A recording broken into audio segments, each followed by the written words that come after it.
I believe the majority of them already left SEO. That's why actually the industry right now has a better focus for engineering, and they have a way higher respect. Welcome to Revenue Optimization with StatsDrone. This affiliate marketing podcast is brought to you by Affiliate Track, which is an affiliate link research tool and affiliate finder. And also brought to you by StatsDrone, the best stats and analytics tool for affiliates, agencies, affiliate networks, and affiliate programs. And let's start with what we were just chatting about like 2 seconds ago, which is like, I'm building a product that scrapes the internet of just affiliate sites only. It has the affiliate link linking to a product, whether it's like casino, SaaS, SEO, affiliate network. And we're also downloading the page titles. And you were just telling me that like the capabilities of these page titles is immense because the basic search is one thing, but then there's the semantic search, which is like, what is the meaning behind it? So I'm looking at actually vectorizing our own data, which is going to be a lot of work, but I think it's worth it. And I'm assuming that's worth it. I believe actually every SEO should be doing it. Like around 4 years ago, I created a GitHub repo. It's still actually in my profile in GitHub. They can check my username, which is KTG1. I called it actually SERP beat, which means search engine result page beating, which means that actually because in that script, I am checking actually search results every second. Every second I search it, then I take the data every second. The main trick there is you realize that after a point, even every second, the rankings keep actually changing. And there is a pattern in these ranking changes. And after getting, let's say, 60,000 snapshots for that data, I was able to actually create the animation of these ranking changes by seeing that every certain site is changing their place with another certain site. It's not randomly changing. There is a pattern of these ranking changes from second to second. Another thing is that when I get all these data from the SERP, I was also scraping the results to see actually why these websites are changing with each other. For instance, the second site suddenly becomes seventh becomes the second, and why actually they are replacing each other based on these, let's say, data. And I was checking, let's say, whether they have a number in the first sentence, whether they have, let's say, a certain predicate in the title tag, or whether they have an HTML form element converter or any type of input area. If you're able to basically run certain type of, let's say, similarity checks or certain type of, let's say, entity attribute relations based on these, let's say, data that you can actually run these data with the historical changes of Google, and you can see what websites are actually increasing in the rankings and what websites actually are not performing that well, which will be a great, actually, snapshot of everything. Other way, you have to spend like your 3 months click here, click there, check this and check that. And if you have the data already with your tool, it will be helping actually greatly for the affiliate marketers. Okay. That was called Search B. Search beat. Let me just find Search it. B. Yeah, maybe I have. I think I'll be able to find it. Yeah, it's in my basic GitHub. It's directly there. And I created it there is also a webinar that I did earlier with RankSense from Hamlet Batista. Okay. He's not around with us anymore, unfortunately, due to the COVID situation. But he was also doing great things here. And I just wanted to show him to this. Then he wanted to do the webinar as well. Okay. So yeah, like I said, this, I went down a rabbit hole a couple months ago, spending more time doing, building products with AI tools. And then I'm reading a book, and the book is called, Semantic AI Search with Vector Databases by, I don't know if I'm pronouncing the name properly, but it's Amol Boit, Bhoite. It came out recently, and I'm doing this because of that project I mentioned before. So I'm like, okay, I need to start analyzing databases and getting better with like, just doing search. So what you just said a couple minutes ago, so would you say that people should take the content of their own site and also vectorize it and maybe produce a better search engine within their own site? So if you're a programmatic SEO site, let's say you are ranking for 7,000 strains, like in the CBD niche.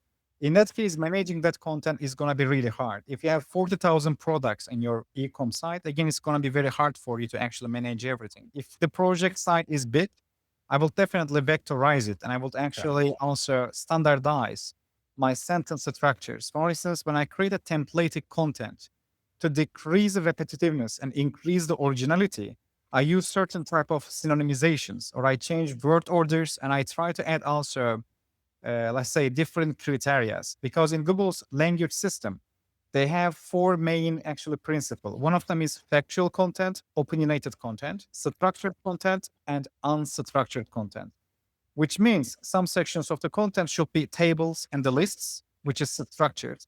Some sections should be paragraph, and some sections especially should be reflecting opinionated angles, perspectives, and the experiences, as happens in the Reddit or Quora or any type of social media site. You should include these angles too.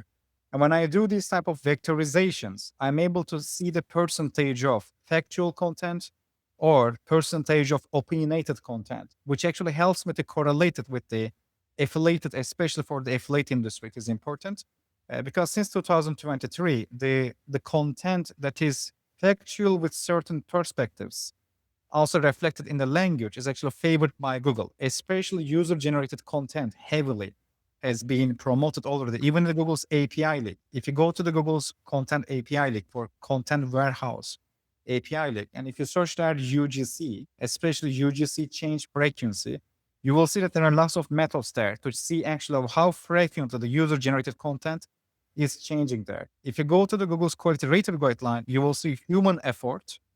Total human effort is a really important signal. And you can see also content effort as a property in API link.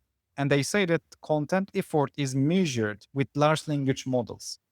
So in short, vectorization will be very smart, especially changing thousands of pages programmatically, while also doing that, try to decrease repetitiveness to signal originality as well. Okay, that was pretty heavy. We were just kind of like joking earlier that, you know, as I was studying this stuff and reading this books, I'm like, wait a minute, you were talking about this stuff like 4 years ago or Yeah. longer. And it's like, you know, I thought I understood semantic SEO, but now that I'm going deeper down the rabbit hole of studying like how Google works, vectorizing of content, the databases, I realized like it's a lot deeper. And I think you said earlier that you believe that a lot of people didn't understand semantic SEO back then, and maybe a lot of them still won't today. I believe the majority of them already left SEO. That's why actually the industry right now has a better focus for engineering, and they have a way higher respect. I already know that actually when I did the interview with Matt Digity years ago, I know that actually some people were saying that, oh, topical maps or topical authority, it will be just for 7 days thing. People will forget that. And these people right now, they are trying to sell topical maps, and they are trying to actually try to own even the concept of topical authority. And yes, years ago when we were explaining these things, some people were claiming that we are trying to make the SEO harder. No, actually, we were trying to let you know that these are coming for your way. And people who saw it, they joined the community and they basically do a great work right now. We published, as I said earlier, like around 400 success shares in the community publicly. And the ones that didn't follow, I believe they left the industry already, and or either they are trying to readapt from a certain level. But I can tell that especially if you started SEO around 2012, 13, I usually see two type of people like there. For instance, in our mastermind in Turkey, there was a person I can name, Luke Bastin. He is from UK and he's a great person, and he actually improved himself greatly. He studied the course. He even went to do actually information retrieval conferences. And he said me that professors in the area of information retrieval, they actually hate SEOs. Because whenever we go to a conference, we try to monetize their knowledge and they hate from that situation. So Luke Baston here is a good example. He changed, he started on that era and he changed, developed new skills and understanding. And majority of them, the people who started SEO around 2010s, I believe they still have old habits, and majority of them left SEO by saying SEO is that already. But I can tell that the year that people claim that SEO is that was the year that actually we did the most money already. So I'm very happy that it is keep dying. Yeah. Yeah. And the irony, would you say this is true or maybe not true that with the new AI tools that are available, that it's actually making semantic SEO a lot easier to get into, like a lot easier to understand, maybe even the research itself? I actually agree with that out of three, four reasons. Because when I was starting these things around 2017, to just read a single patent, I was spending my hours. Because you need to keep everything in your memory and you need to remember, okay, I remember this engineer and he mentions this. Then there is another patent that mentions the same thing. And what is the relation between these two engines? It was like a journalism. I could analyze even, I don't know, Saddam Hussein's actual government in the same Yeah. way. It was a heavy work, actually. But today, you just actually give a patent to ChatGPT and explain it to me. And he actually explains everything to you. And then also it tells you what other patents exist from the same engineers. It makes things very, very easier, I can tell. Sometimes, of course, it is hallucinating by giving some fancy random verse that doesn't have a proper meaning. On that section, you should be, of course, cautious. But I believe it made everything way easier because you can give a prose type of a paragraph to ChatGPT and ask the ChatGPT basically what are the triples here, entities, the attributes, or what are the sentence, let's say, number of unique words in this area, or what are the, let's say, hypernyms or the hyponyms and their paths there. And you can see the anatomy of semantics in every text unit easily with the LLMs. So it makes it easier, in my opinion. 17. Then would you say that are we here today where I can go into Gemini, Perplexity, and be like, okay, I need you to act like your Koray, and I want you to be my SEO advisor. Analyze my site. What should I be doing? Read all of Koray's material, download all the podcasts through, what is it, Notebook LLM, and They do it already. My community already do that, and they keep sharing actually my Koray bots, basically. They call it, and it also works too because, for instance, I don't remember every podcast that I did like through the years, but AI remembers, and it cites these things very good in a very good way and finds all the connections and suggests in a very structured way. I can say that actually it already works, and many people in our community already actually is using them. Okay, I need to look up some Koray bots, but I did try a couple examples of that before recording, so I was like, I'm sure I could do this right now. Yeah, definitely, I believe so too.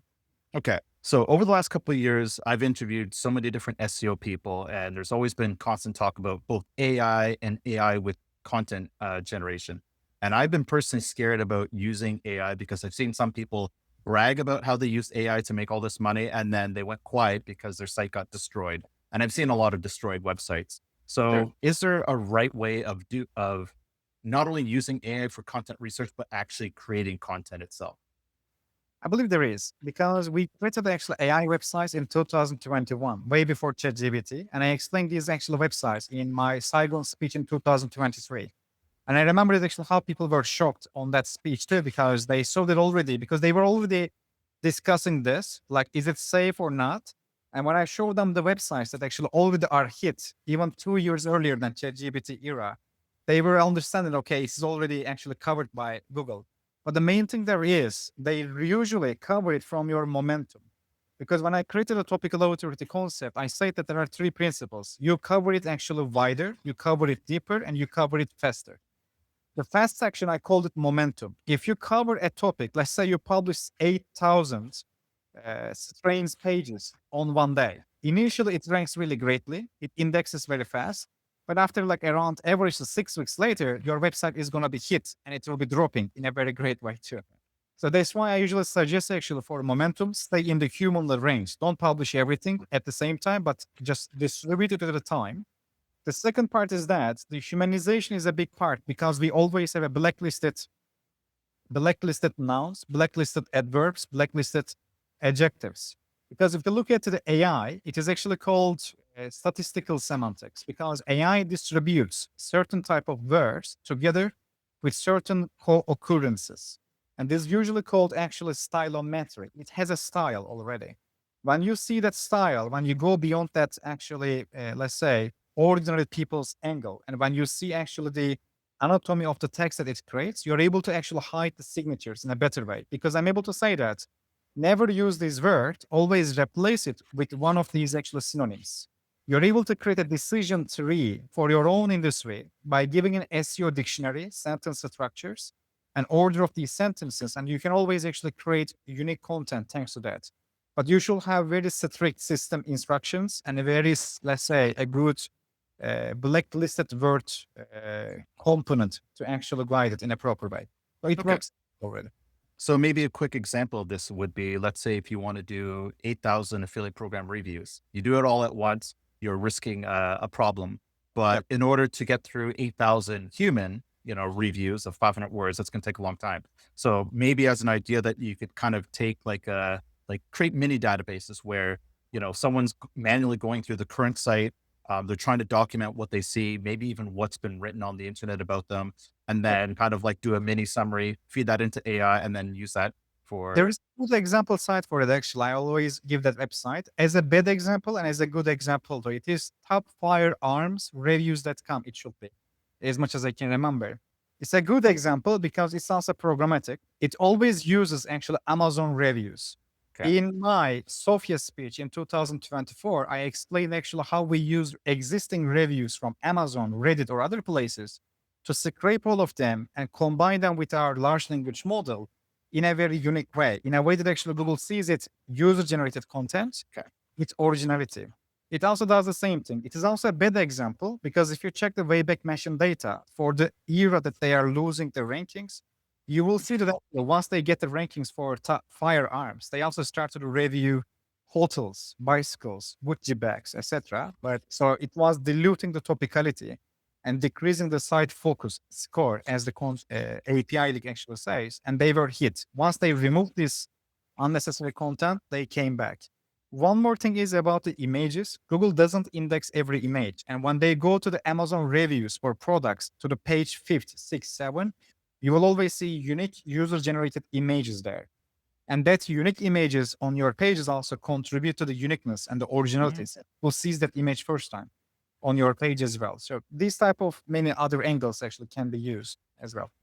Okay. Well, I'll give you an example of something I've done, but I haven't published it yet, but now I need to publish it. So I was doing a presentation at a Sigma conference last year, and the topic was why online casinos close.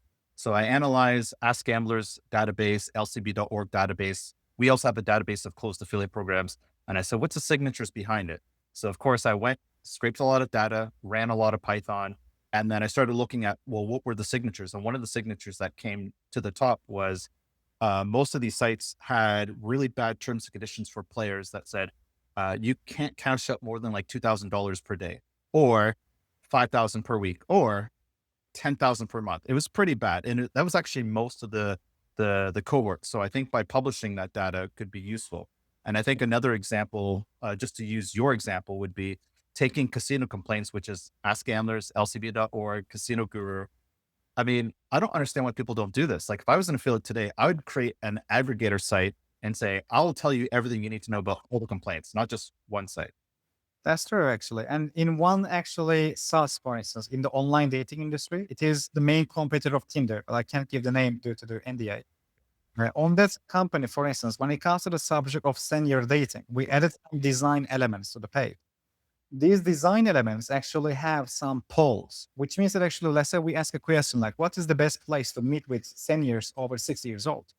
On that answer, we don't answer it. We just give, let's say, options, and you choose the answer. On that poll, we show the percentages, and AI is automatically writes the paragraph based on the user inputs, which also adds actually user-generated content angle with also uniqueness, also shows engagement. And at the most bottom part, we also add the most asked questions directly as user-generated content. And then we use directly an entity person from Google's knowledge graph on these topics, especially to answer these questions as well. So this also adds basically human effort one more time too. So many people still try to rank with ordinary blog layouts. So try to always include these polls or Q&As or some forum components as much as possible to avoid some filterings of the Google system today. Yeah. But that's also a great content generation idea, because I do polls on LinkedIn, and sometimes the answers I get surprise me. I'm like, I had no idea this is what I was going to get for an answer. And because I get those answers, it changes a lot of things for me. So I think this would be a total content playbook here. I hope one day people will be implementing these more. I'm going to find clever ways of doing it, and AI tools make it really easy. I'm actually going to experiment with the podcast website we have now. So I built it in, I'm pretty good with Claude, but I actually went to Lovable and it's just super easy. All is really surprisingly good actually, and it is able to integrate everything with GitHub, WordPress, or whatever CMS that Yeah. you use. It's really good strength there. Yeah, I'm definitely going to do that there because I've already, I've used the RSS feed to auto generate each podcast episode. And then now I'm going to, like, we're talking Geek Talk. I'm going to go into N8N, download all the audio, convert it into text, and then I'm going to do a whole content playbook, which is it is another question I've got later on for this. Okay, so I want to talk about, I was actually using a lot of AI tools and I was starting to build some Google Search Console dashboards. And as I was doing, I was like, wait a minute, is this going to be a waste of time? Like, is Google Search Console going to be totally different in a year from now? So where do you think a tool like Search Console is going to be as we change from like the regular Google to, the Yeah. AI version? So the first thing there is, I believe, over 3 years, Search Console is already not giving maybe 40% of the real data or the value, I can say. Because the first thing is there are so many new search features. We even didn't name them as SEO industry, unfortunately. I have my own dictionary there. Some of the names that I use might not be that clear. But for instance, when you search for the, let's say, the best SEO tools, let's say, they usually give all the brands at the top. It is actually in the patents, they call it generated ranked entity list. It's the official name in the patents. My naming there is basically hyper SERP, I call it, because it's like a SERP inside another SERP. That's why I call it like hyper SERP. And when you click to the one of these brand bubbles, it opens another accordion and gives you the 3 top results for that index as well. Let's say you search for best SEO tools. I don't want to advertise anything there, but let's say Yeah. you click do one thing, and then actually it shows you 3 results from that specific index, which means actually it connects an index to the another one. And technically, right now, none of the SEO tools actually track what entities appear on that list. And inside that actually bubbles what it ranks. It's not also not known. If you go to the what people say search feature, which usually LinkedIn, Twitter, TikTok, Instagram, Reddit type of places are ranking there, we still don't know actually which brand's social media or which brand's influencer is ranking on that part. Nobody cares, nobody checks. And I believe Google Search Console also doesn't give this data on purpose, because if they start to give that data, SEOs will realize it is important and we will be asking even more. So they also want to help keep us in that dark zone. The one key difference is that at the 8th December 2025, they announced that they are integrating social media channels into the Search Console. And I believe it was the biggest change of entire year, in my opinion, because in 2023, they announced helpful content system by saying that helpful information for people on social media and forum sites. This was the exact phrase. And still they keep doing it because Google's motto is very clear for SEO or for search. It is basically people for people in the search. They want people to create content and they want people to find people content. And social media sites and the forums are the main principle right now for them. And that's why they are integrating your YouTube channel, your Reddit will be the next one, and other social media channels to your search console today. If your YouTube channel basically gets more clicks from Google, they will be telling it to you. And it helps them for 2 reasons. One thing is that the search console will be topic based, which means that in the future, rather than telling you what query brings you the most clicks, they might be saying you what topic is bringing more clicks as well. The second thing is that they want you to create more content by showing your face in a video, in a podcast, and they want you to create more content for their integrated platforms like YouTube or the Reddit. If I add one more thing, there is, if your website gets fewer clicks due to the AI search features, when they give you the social media clicks in your search console, they are actually telling that, yes, your website gets fewer clicks, but your socials are getting more. So focus on there. They are trying to tell. And in 2019, in one case that I said that if you have a YouTube channel, there's a higher chance that you can actually save yourself from these core updates, because ownership of an active YouTube channel directly proves that there is a brand attribution and there is a business behind actually everything that you do as well. So I believe the Search Console will be very much more integrated with AI search features. So you will be using all these filters with AI or LLMs. It will be a kind of conversational data analysis tool, not for the queries, mainly for the topics. And it won't be only for your site, it will be also for your web entity, which involves all of your also social media channels and maybe even beyond as well. Okay, that was pretty heavy, but that's actually something I was actually planning to do on that initial project where we scrape and we find all the affiliate sites. Like we're actually scraping all their social contacts. Like, do they have YouTube? Do they have Facebook or X or Reddit and contact forms and addresses? And I believe there's a correlation there, but we won't know what the correlation is until we actually start saying, here's the affiliate sites, here's all the links they have on all their pages, and here's everything. So I think there's going to be some, like, that's obvious, I think. But I think a lot of people, they need to see the data before they have that aha moment. Yeah, if I'm adding maybe one more functionality for that tool, if you allow people to integrate their Search Console data with your technology, and if they also give you the log files, you can see actually whether social media links help Googlebot to crawl more URLs from their actually, let's say, website overall.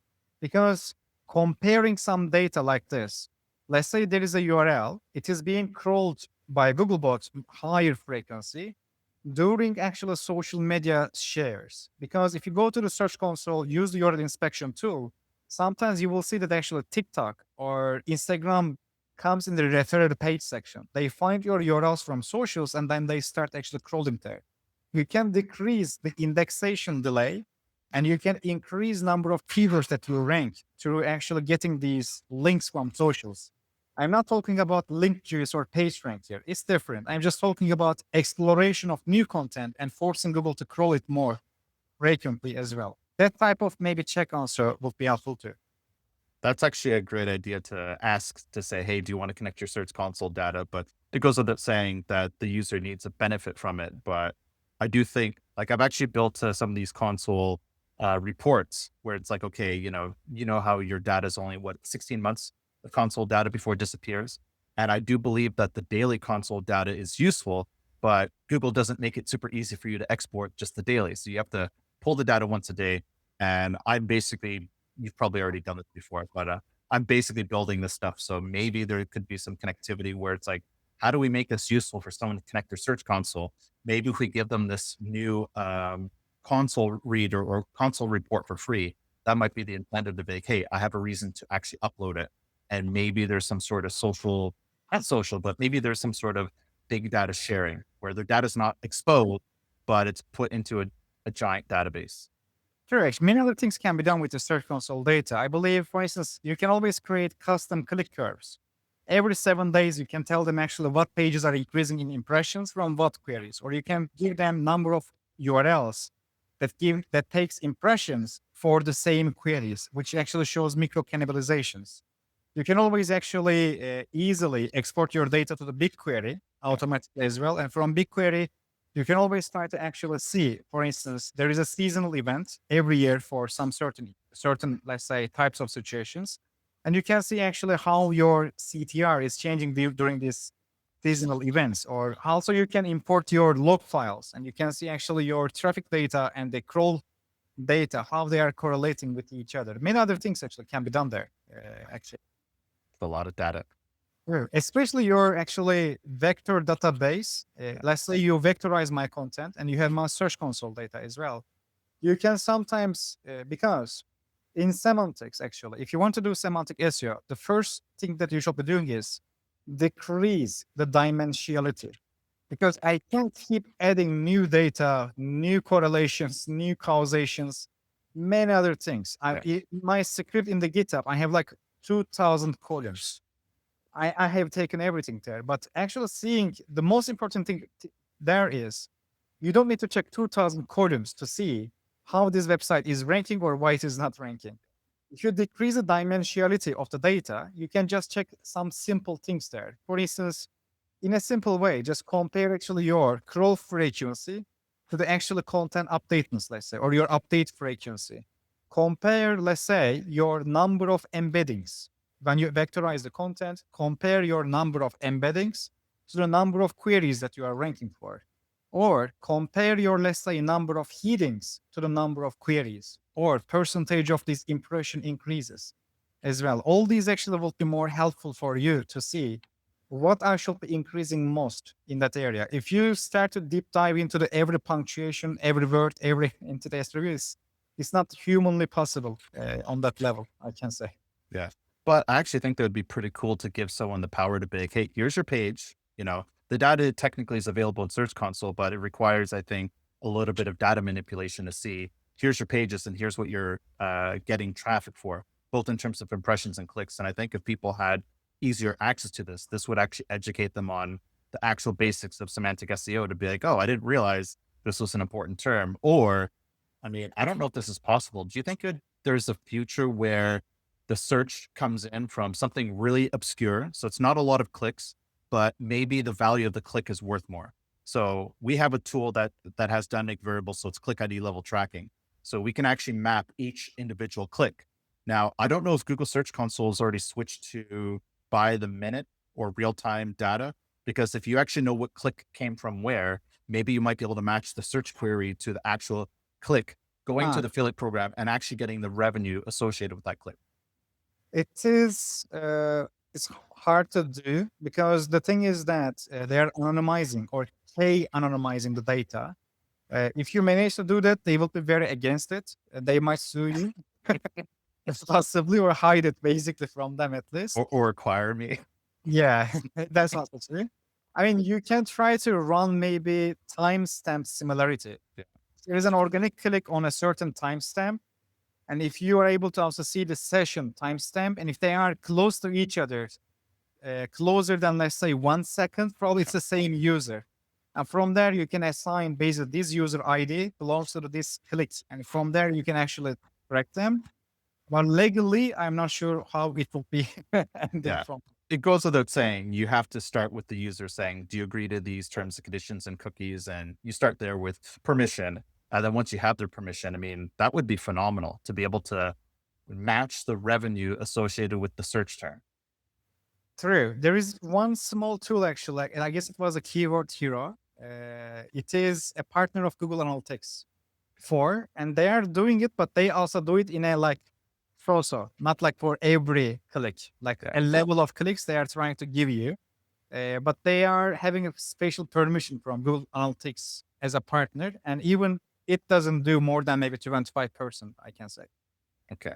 I've got some homework. I'm going to give it a try because I'm actually building another small project where it's basically like it's in iGaming. So obviously you have recurring revenue, which is valuable to an affiliate. So the idea is that when you have a newsletter, you're usually sending one tracking link to your entire database. So all users, the revenue ends up in a single bucket. You can't separate it. But with click ID level tracking, what you do is you basically are able to assign a unique click ID to each email. So if you signed up to one of my newsletters that I've built on the side, it starts with permission. And then once you go through the flow, I assign a unique ID associated to you. That ID is put inside the tracking link. And that tracking link shows up into my revenue reports. So I could actually see your last deposit. So I know if you stop playing at the casino, whether the casino removed you from the database because they want to steal from me, or you actually generally stop playing. So That's I think there's great actual surveillance in that area. It might be closing a very good gap actually for monetization as well. It's a nice design. Yeah. And then of course, the thing that you could build is taking the user going back to the website. As long as they're logged in, then you can start putting that parameter in all the pages and going, what pages and content are they consuming? And as they send emails to you, so rather than sending a newsletter like email, you actually send a conversational one. Like, hey, Koray, how's it going? I'm curious to know what games you like. And as you reply in text, we convert the text, put it into a database if and when it needs to go into a database. And then I think you can see why I went down the rabbit hole of like, okay, let's start studying RAG and vectorizing and all these databases. And so yeah, definitely. that's where I'm at. The nice design. I believe if you can basically create it, I believe it will be worth really good amount of millions of dollars. Yeah. And I've actually built another component of it, which is it starts by taking the user's email and then basically it goes through N8N. So it's like you get 1 to 4 messages and it's all like A/B split testing. And then based on your response, like if you view the page or if you click on the link, that all goes back into the database. So I built a database. I used Postgres to build it because I thought it might be better when it comes to this AI, RAG, vectorization. Of course, you can use almost anything, but that's where I'm at right now. That's also a good plan as well. And also, you can always defend yourself against the casino or whoever basically you are affiliate with. So it will be a very strict proof, actually. Yeah, Yeah. I think so. And then this is where it can get more interesting. So not all programs give you click ID level tracking. So there's postbacks over here, dynamic variables over here, and then there's a lot of programs that don't have either of them. Now, if you have a player that's worth a lot of money, what you could do is you can go into the affiliate program, create 100 tracking links in advance, and say, I only want to assign these links to players that I know are actually worth something. So you're getting the equivalent of a click ID level click, but you're doing it manually, but it's still worth it. So if you got a player that's spending, let's say, 10,000 euros Yeah. per month, it's worth giving them a custom link. It's worth actually going back and going, "I'm gonna create a VIP custom link, customer, yeah, click, click." VIP customers deserve VIP IDs, basically. Yeah. It's That just, actually segments into a question I have about personalization, which is the newsletter is a personalization concept. But do you think that there's a new world of personalization in terms of like creating the content and going, how do we hyper personalize this to users with and without them logging in, if that makes sense? so when you mean the personalization, do you mean personalization of the content on the site or personalization of the content on just the newsletter or More on the what's website, more on the what? web. So that part is a little bit actually bringing me to some of my latest SOPs because I started to differentiate domains from each other. Because some domains, and technically, of course, as I said earlier too, what you do for AI features of Google and for the regular traditional search, it's not that different. To rank in the AI, you have to rank your document. If you rank your document, your passages are going to be processed and ranked and retrieved. And if your passages are ranked in the feature snippets or the people will also ask, also the retrieved and generated and augmented passage also is going to be citing you as well. But for these money sites, usually you also have to balance some sections. Let's say I'm searching for car accident attorney Houston for Filipinos or Filipino victims, because Filipinos sometimes actually just want a Filipino lawyer for themselves. And if you keep adding every nationality to your web document, then actually you are going to be decreasing the relevance while increasing what Google calls gibberish score. So the personalization that you do on certain valuable domains, rather than making it very explicitly, you have to annotate it basically by adding the most important ones and annotate the rest from that class basically. And there is a second group of domains that actually I call, and I started to call them either permanent EMDs or temporary EMDs. If it's a permanent exact match domain, you can check one of them, for instance, audio2text.com. And we ranked it like around just 2 months. And right now it's around 60,000 clicks. So it's 60 days, 6,000 clicks over the exact match domain. And it's converting really well. On that one, for instance, it's a permanent exact match domain that we want to also manipulate every type of search feature. In these ones too, actually, I try to be closer to a certain type of vector with my brand attribution, and the content is adjusted for that. There is also wasteful domains that I call. For the wasteful domains, for instance, I can actually open any page for any long-term question or whatever. And that is actually not even a permanent domain that much because all of my social media accounts or social media official accounts or non-official accounts and my wasteful domains that I call them, they are all actually adjusted for creating a consensus around the web by actually creating a surrounding sound around my brand and also around my topic. It is actually called surround sound campaigns as well. And we try to manipulate LLMs and reach out to these people with hyper focus and hyper personalization.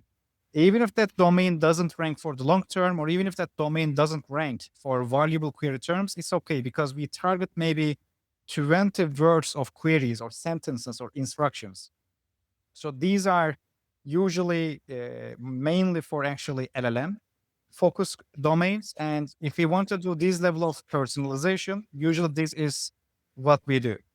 Beyond that, if I need to do personalization for every landed user to my web page, on that segment, I need to usually use either some JS redirections, which Google doesn't like that much because they call it sneaky redirection, which might be causing some cannibalization and also canonicalization problems. If I use some, let's say, different content based on the user agent and user agent IP address or user agent location, I need to accept the risk of being diagnosed as cloaking source. Because if I'm showing a different something for every user, including also Google user agents, it will be a way of actually cloaking.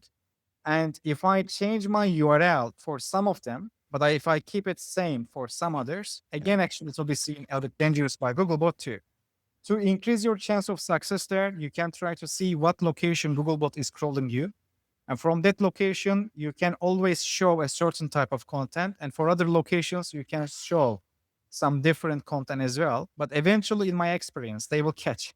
Yeah. Bon. So if the website is money site, I usually try to not do that much unless they are logged in. If they logged in, you are safe. But if you Yeah. are showing different things to the not logged in users, I usually prefer wasteful domains, which means domains that I can waste easily to do these type of things. That's challenging. I don't think I've got an answer to to that because like I'll give you the example. Like we have our website StatsDrone, we're a tool for affiliates, but we have a lot of different personas on our website. We have affiliates, affiliate agencies, affiliate networks, we have SEO affiliates, we have PPC affiliates, affiliate managers, operators, and the software. And it's kind of like trying to trying to keep all of them happy is not easy. But I have some ideas of what pages some of them like to go on. But there's a lot of the pages where it's actually suitable for everyone. But it's like I'm trying to go, okay, how do I create content and keep everyone happy? Like, do you Maybe think that one there's a way where we could have like a instead of a geo bar that says you're from Canada, it could actually be like, what is your ICP? might be also that's also in a way that's also working too. But I believe for this issue, there is not a 100% perfect solution. There might be maybe just one thing that also might be harming less while helping for personalization. It's something I usually started to do when these LLMs start to be more important. I still do it for some pages. So technically, I just choose some zones on the web page and I just do personalization for that section. And the percentage of content that I change with the personalization is not over 10% of the text. That's the first thing. I never personalize the content or customize the content from the important headings or important sections of the HTML. The third thing is that if I do personalization, I use data no index snippet, which means I tell Googlebot, if you come to this page, do not index this section of the HTML, which decreases its prominence for indexation or ranking purposes. By using that approach, I'm able to also basically constrain the personalization to the non-important sections. And I also tell the search engine, it's not for you. Don't index it as well. So this is the least, or let's say most possible healthy version there. Still not perfect, but it might, or at least for LLM angle, it is working because for large language models, sometimes I'm adding very big chunk of text to the bottom, but I tell Googlebot it's not for you. Don't Yeah. index it, don't check it, don't care about it. Yeah. So this type of maybe differentiation with some certain data Okay. snippet instructions actually is helpful. That might be a good solution. It's kind of like, let Google know that it's like, hey, I've got 5 pieces of content. They're all personalized and it's like 1 of 5 personas. And it's kind of like, hey, if you're this persona, click here and I'll tell you something you need to know about this page. Yeah. And it's not for Googlebot basically because technically if they see something no index to save the cost, they don't even judge it. They even don't check it. They have a kind of basically pattern behavior there. If, for instance, if the page is no index, they even don't render the JavaScript to decrease the cost. So if you say data no snippet, also data no index for a certain part of HTML, they wouldn't run a proper algorithm to check what is actually going on in that area too. Okay. I've never heard of that before, but as we're scraping all these affiliate sites, that's going to be one thing we're going to add to the list. We'll be like, which affiliates do this? Because my personal take is if it works really well, then we might see some of the best SEO focused affiliate sites ranking at the top. And if they start having these signatures on their code, we'll find it. To know that. I believe you can check also Google's own documentation. They have some of these type of things there as well. If you create some different URLs with JavaScript redirection, also try to use. There is one instruction that you can use for Googlebot. It tells until what time it should be crawled. Okay. For instance, you create an alternative version and you redirect only that user to that zone, and you can use days like shorter than 2 weeks. They are very tolerant for 2 weeks time zone for A/B testing or for this type of sneaky redirects. They don't see it sneaky if it is shorter than 2 weeks. If you create an automated URL change system, every 2 weeks you can change it to another URL, and you can again tell after this way it's not needed anymore. So don't try to index it or don't try to canonicalize it. It's just for some small portion of users for limited number of days, basically. These type of signals actually can, let's say, help you to personalize the content without being flagged as cloaking source in that area too. So in other words, SEO is dead in 2026. Yeah.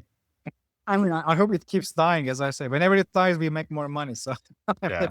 No, I believe that to be true. I mean, it's kind of weird that I left the affiliate space, and a long time ago I did SEO consulting, and I just be like, wow, if I actually stuck in this space, I mean, there's so much money to be made. Yep, definitely. Okay. Especially in affiliate industry, I can tell for, let's say, Scandinavian countries, in iGaming, every country, like for instance, even if you go to the Nigeria, especially Nigeria, actually, they gamble a lot, but let's say even Somalia, even the countries with civil war, they keep gambling. Yeah. And the internet on these countries are virgin. And you can easily manipulate things there actually with hacked domains, expired domains, exact mesh domains, and many things there. So you can use technically.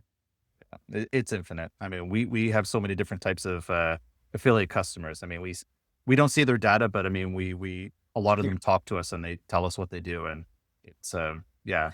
People keep asking us like they're like, so SEO is dying, so therefore our business at risk. I'm big. If it was at risk, we'd actually be dropping, and we keep getting we keep gaining more customers, but we actually are increasing our ARPU like all Sure. the time. It's just Definitely. like because we have more advanced features and they keep using them, and it's like, look, affiliates is not dying. Sure. I can also tell maybe one definitive thing about whether SEO is gonna be dead one day or not. In my opinion, I said this earlier too, and I'm saying it actually with very high confidence. If you want to kill search engine optimization, first you have to change the economy model. If you bring communism one day, yes, SEO will be dead with many other things. But as long as you have free markets and the free will, people are going to be searching. For searching, there will be a search engine. For search engine, there will be optimization. It's not going to change. Maybe you will be searching from your neurons. Maybe you will be searching that in your brain. You won't be looking at screen. Maybe you will be using your brain directly with Neuralink or whatever. But even then, there will be search engine optimization, even for that too. Eventually, it's going to be always working. So you need to change economy model to kill it, to be honest. Well, hopefully we don't get the communism version where it's like posts on social media can get you in jail. With your Yeah. searches get you in jail. Many other things there actually, I can say. But I believe that's the only way of killing that. Other than that, I don't think that it's gonna be ever dead. It will just keep changing, but it will be also keep existing. All right, I'm confident in that. All right, so I'm going to wrap up with the two more quick questions. So with this podcast, like I've been doing this for 2.5 years, I haven't actually took a lot of the content from audio to text because I used to use Descript, which is a lot of work and editing. But I know that the tools now are like even easier. So I'm about to build an end-to-end automation, convert it, but I don't want to just publish the transcript blindly. I want to do lots with this. So what would you advise, whether it's me as a B2B podcast or anyone who's doing a B2C podcast as an affiliate marketer? Well, great question, actually. And again, it is touching to my latest SOAP because we created an SOAP for law firms. And in that SOAP, we turn every lawyer first into an entity in a knowledge graph. Then we open official site for them. Then we create all the social media accounts for them, including IMDb professional account. Then we add every podcast by turning every podcast into entities in IMDb and assigning that lawyer as an actor in the podcast. Okay. And then to the official site, we also keep adding every podcast episode. And sometimes we also create a separate site for the podcast itself too.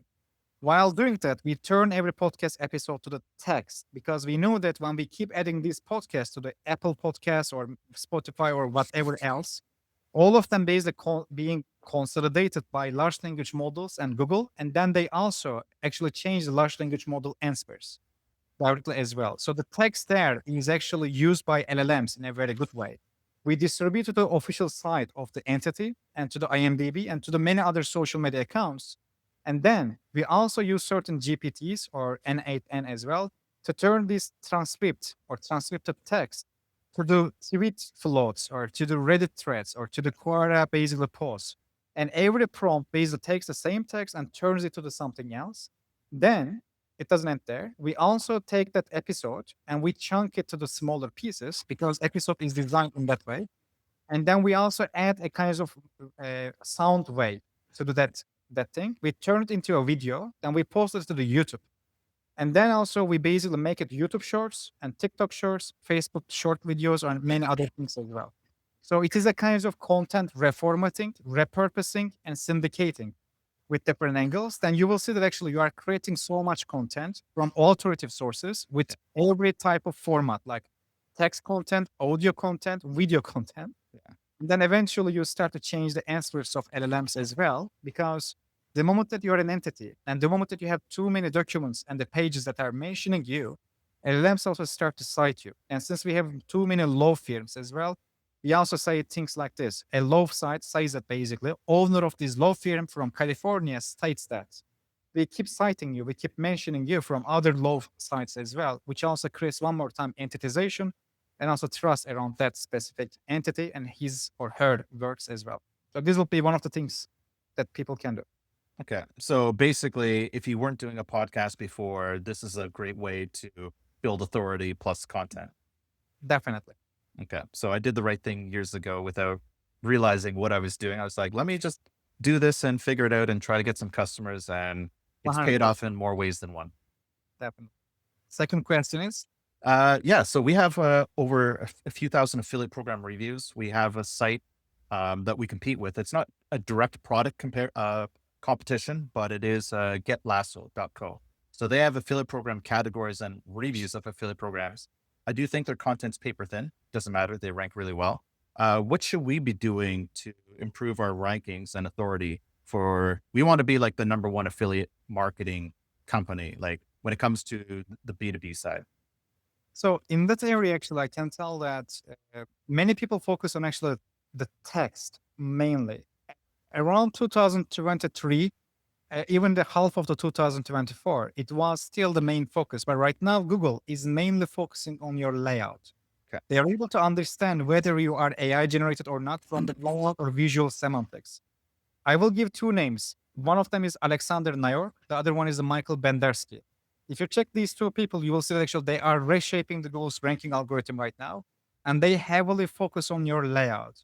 If you're able to use annotations and specific visual semantics by putting the same data in a better structured visual way, you can again keep increasing your rankings in a better way as well. I will be focusing on a little bit in layout there. The second thing is that without bloating the page too much, I will try to add more information with the same data. Even if the data is same, you can interpret that data in a different way as well. You can add different comparisons, different declarations, or different, let's say, clarifications around them. One more thing is that defining a concept is always making you an authority whenever that concept exists in the queries.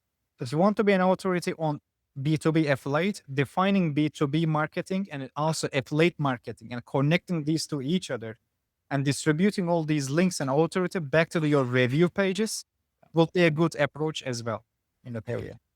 Okay. That was pretty good. And just something that I wanted to share, that because we have this research tool for affiliates linking to operators, we want to try to put that data back into the reviews to say, what are some of the affiliates linking to this brand? And then also the increase or decrease of links, because we think that's actually a signal where it's like, what happens when the 5 biggest gaming affiliates remove a brand? That's a pretty strong signal. We don't know what's behind it, but it could be, it's just not good. Let's put it that way. One more thing is that, by the way, you can also try to definitely these user-generated content signals by adding submit a question feature, or by asking people, would you vote this, let's say, affiliate program, let's say, for this criteria. And then if you go to the Google, open the Visa AI overview feature by using, let's say, USA VPN or whatever, and just try to search for this. Give me top 20 affiliate programs for these 3 criteria.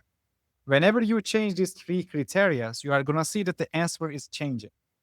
And it means that actually they are able to judge basically for these criteria in a very clear way. If you add these criteria and comparison for these criteria, definitions for these criteria, and also if you allow users also review these programs or products or services for these criteria, that will be a very good approach there as well. For many SaaS, we use this, give me top 5, top 20 for these criteria results. We scrape these results. Then we try to see which criteria is associated with which product, service, or brand. And from there, we try to actually change the consensus with the wasteful domains, as I explained earlier. Okay. I got lots of homework to do. I got so many pages of notes. So let's end it there. Koray, thanks for doing this. I want to pass it back to you. How can people get a hold of you and tell me what's new on your side? Thank you so much. And I am active in Facebook, LinkedIn, Twitter, and many other places. And if you want, you can join to our coach, Topical Authority, or you can join to our community as well. And if you want to see me in person, you can come to the Kuşadası, Turkey during the September. Always, we have a mastermind for 7 days.